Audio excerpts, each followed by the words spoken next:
Howdy, y'all. Van here again.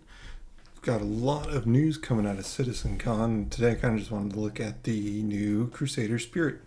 This is a new concept ship from Crusader, and it's a medium-sized ship, and I think this is a perfect kind of size ship that I like to fly. So this is a 35-meter long ship. This puts it in line with the Cutlass and Freelancer. For example, Cutlass is around 37 meters long. So hopefully, though, it's not long enough to have a mile-long Crusader-style hallway with 100 doors between the ship and the cargo, or in the cockpit rather.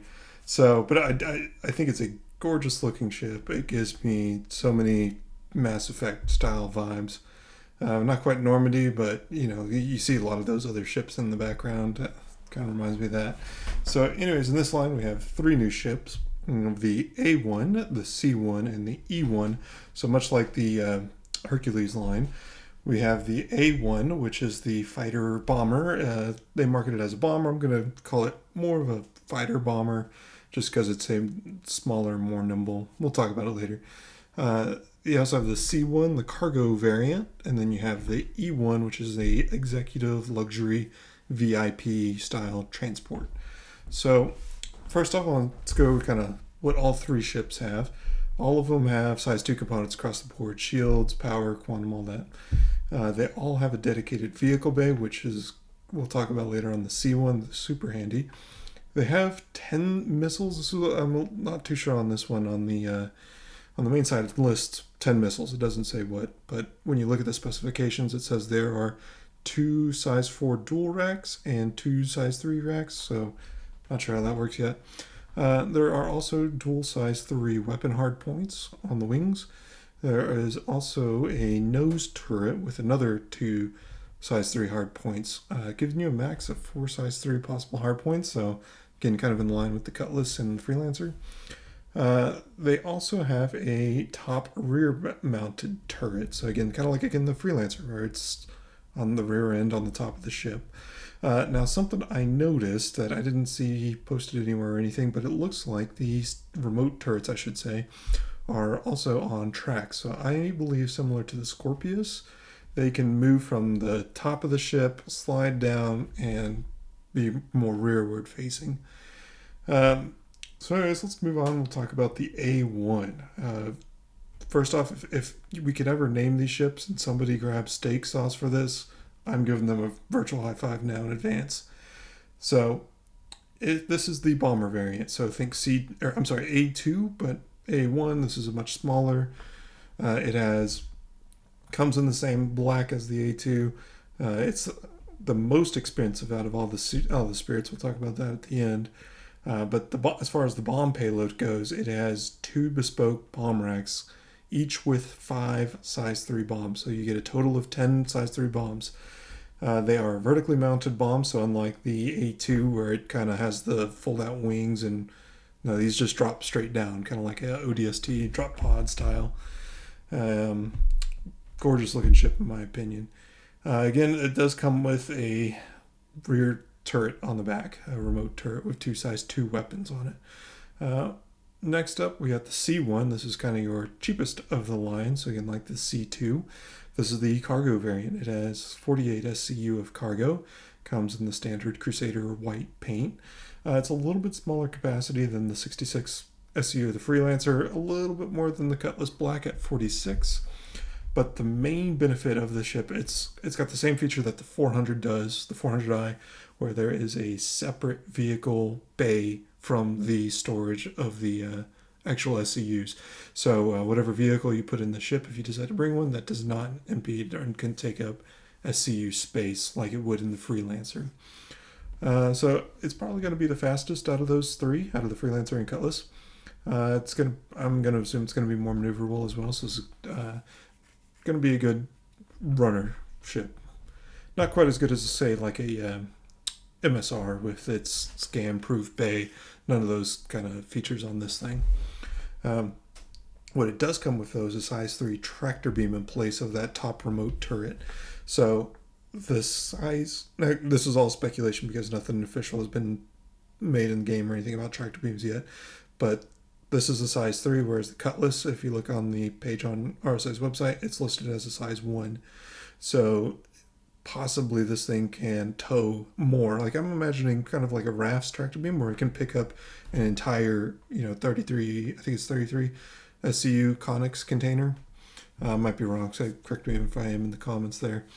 But I don't think this thing will be a tow truck. Like, it might be able to tow a Gray Cat or something, but I don't think this would be a replacement for the SRE or any of those as far as towing. But the benefit here is, again, that turret is on the remote or the Scorpius style of maneuverable turret. So it can be on the top, grab stuff from in front of the strip back. It can then move to the rear. I'm speculating again here. This isn't official, but where it can then grab it and then chunk it into the cargo container up the ramp. I say that because there are concept images of the tractor beam. I'll put it up here, where you'll see it mounted in the rear, but when you look at the spec sheet and the other concept art, all of those turrets are actually on the top of the ship. So moving on, the last one of the variants, we have the E1. Now this is the VIP transport. It comes in silver / kind of a gray. I can't really tell in these concept arts. But the big difference here is, in place of where the cargo bay or the bomb bay would be, you get a solid glass panoramic roof. It goes all the way from the walls all the way up over the roof. It's all glass. So these pictures they have here are going to be gorgeous, and this is going to be a great ship to, if you want to do those sort of things, to do some virtual tours on. This kind of reminds me of a first-class Emirates flight in real life. If you ever see Casey Neistat's video where he does those crazy tours of the $40,000 flights and all that, you get your own little pod inside of this thing, where you get a enlarged passenger seat on an airliner style that can probably recline into a bed. You get your own screen, your own big giant table, and you get a nice door to close you off from the rest of the ship. I believe this thing can hold around 6 VIPs. Correct me if I'm wrong again on that one. So unlike the A1 and C1 where there is a A2 and C2, there is no E2 in the game. But CIG did say that the E1 here is going to be their jumping off point for the Genesis Starliner. So any of the fans out there for that style of modular airliner, this is going to be your toe in the water taste of it. And the last, and in my opinion, the most important feature of the E1, it comes with a Mixmaster, a fully automated alcoholic beverage drink mixer thing. What else reason do you need to buy this thing? So speaking of buying ships, let's move on to the ship sale. How much do these things cost? Like I mentioned before, the A1 coming in at the most expensive, $175 concept.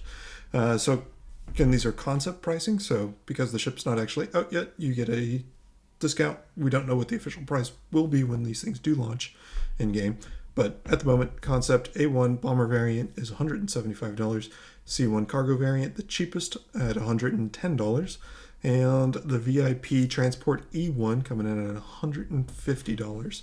There is a 3-pack available if you want to get a slight discount. It's not huge, but you can get all 3 for $410. And there is also war bond sales going on right now for these. So going through the war bond, you get the A1 war bond, $155, $20 savings. That one's the most savings. C1 cargo, you get a $100 war bond, so only a $10 savings there. E1, the VIP transport, you get war bond, $135, $15 savings there. Again, there is also a war bond 3-pack sale going on for $375, and that is, I think, around an 18% savings. Now, for concierge members, those are us who have spent $1,000 or more in game, suckers. There are some extra benefits you can get. So you could buy all 3 of the war bond sales. So again, the A1 war bond, the C1 war bond, E1 war bond, but they come with a free paint. So the A1 war bond comes with a green orange, I think they call it the Intrepid paint. I'll put that up here. The C1 comes with a nice crimson paint. We'll see how red this actually is in game, because we all know the 300 eyes crimson is not really too red. But It does have the nice Crusader logo on that left wing there, kind of at an angle. Reminds me of the 100 series, actually, and how they have the Origin logo there. Pretty cool. The E1, though, my personal favorite, it comes in the black and gold Olympia paint. This kind of reminds me of the Executive or maybe the Penumbra paint from the 400 Eyes Concierge paint there. There is a Warbond pack, again, all 3 ships, but you are also getting all 3 paints as a concierge for the same $375 price as the normal concept non-Warbond. So if you're concierge, no reason not to buy the concierge versions of these Warbonds, if you're going to buy a Warbond, that is. So that's a quick look at the new Crusader Spirits. You will definitely be picking one, probably all 3 up. We'll see. But I hope you all enjoyed, and let me know if I missed anything and what y'all think in the comments below. Thanks.